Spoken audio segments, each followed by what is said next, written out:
तो कब बनता है आपकी कुंडली में प्रेम विवाह के योग? तो चेक कर लेते हैं। चलिए, आप अब के बाद से आपको किसी और के पास जाने की ज़रूरत नहीं पड़ेगी ये पूछने के लिए कि मेरी लव मैरिज होगी या अरेंज होगी। तुरंत हम ऐसे हाथ भी दिखा देते हैं, हाथ दिखा के बोलते कि लव मैरिज है या नहीं। आप खुद की कुंडली से एक्यूरेट प्रिडिक्शन निकाल सकते हो। तो अगर अभी तक आपने चैनल को सब्सक्राइब नहीं करा है तो चैनल को सब्सक्राइब कर लीजिएगा, नोटिफिकेशन बेल को दबा दीजिए ताकि ऐसे ही और इंटरेस्टिंग क्लासेस के लिए, ज्योतिष की क्लासेस के लिए आपके पास सबसे पहले नोटिफिकेशन पहुंचे। तो चलिए स्टार्ट करते हैं। और अगर कुछ भी आपको डाउट आता है तो आप मुझे मेरी इंस्टाग्राम आईडी positivesharma23 पर जाकर मैसेज कर सकते हैं। तो प्रेम विवाह के योग कुंडली में कैसे बनते हैं? देखो, प्रेम विवाह होता है एक तो सेम कास्ट के अंदर, ठीक है, वो भी आपको बताया जाएगा, और अगर इंटर कास्ट है तो भी आपको बताया जाएगा। सबसे पहली चीज आपको अपना लग्न चेक करना है। यदि आपके इस लग्न में 1 नंबर की गिनती लिखी हुई है, 4 नंबर की गिनती लिखी हुई है, 6, 7, 8, 2 और 3, अगर ये गिनतियां आपके लग्न में लिखी हुई है तो आपके जो लव मैरिज की चांसेस है वो बनते हैं 1 से लेकर 8 तक।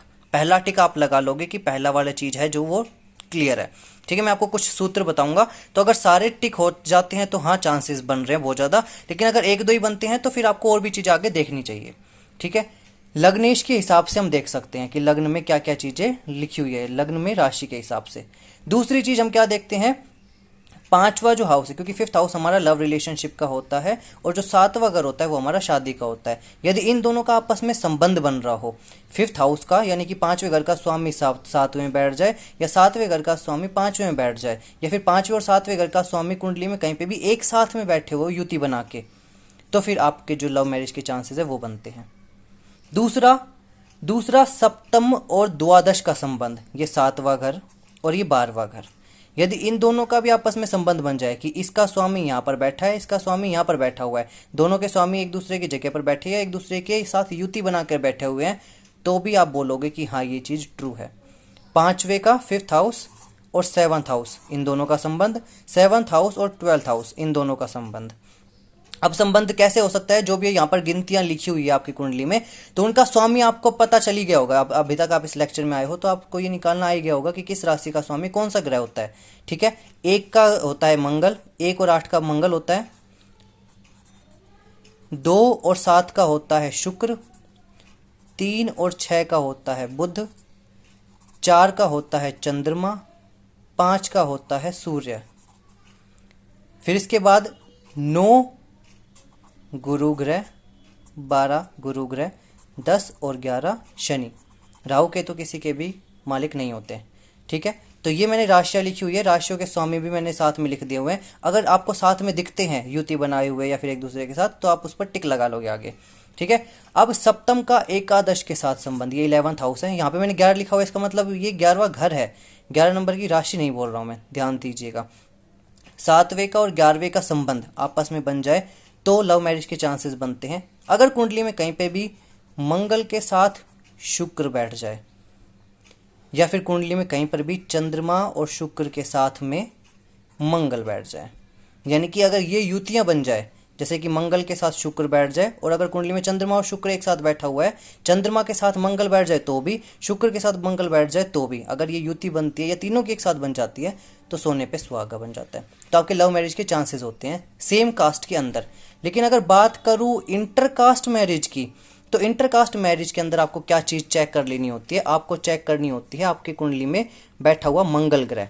अगर आपकी कुंडली में मंगल ग्रह 4 नंबर की राशि पर बैठा हुआ है, यानी कि नीच का होकर बैठा हुआ है, तो ये योग इंटरकास्ट मैरिज के, लव मैरिज के बनते हैं। इंटरकास्ट मैरिज होगी और love marriage in the sense.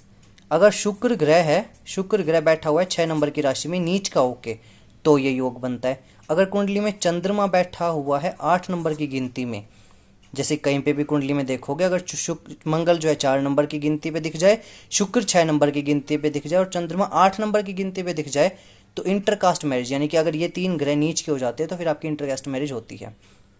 इसके बाद अगर आपका पंचमेश, यानी कि 5वें घर में जो गिनती लिखी हुई है, यानी कि हो सकता है 5वें घर में 4 नंबर लिखा हो तो चंद्रमा हो जाएगा आपका पंचमेश, 3 या 6 लिखी हुई है तो बुध हो जाएगा आपका पंचमेश। तो 5वें घर का स्वामी यदि नीच राशि में बैठा हुआ है, सभी ग्रहों की अलग अलग से नीच राशियां होती है, ऑलरेडी पहले बता चुका हूँ। अगर पंचमेश नीच का है तो आपके इंटरकास्ट मैरिज के चांसेस है, लव मैरिज होगी लेकिन इंटरकास्ट होगी। अगर सप्तमेश नीच का है, यानी कि सातवें घर पे अगर कोई गिनती लिखी हुई है इसमें से और उसका स्वामी नीच की राशि में बैठा हुआ है, तो फिर आपके जो ये योग है उस पर आपने टिक लगा देना है।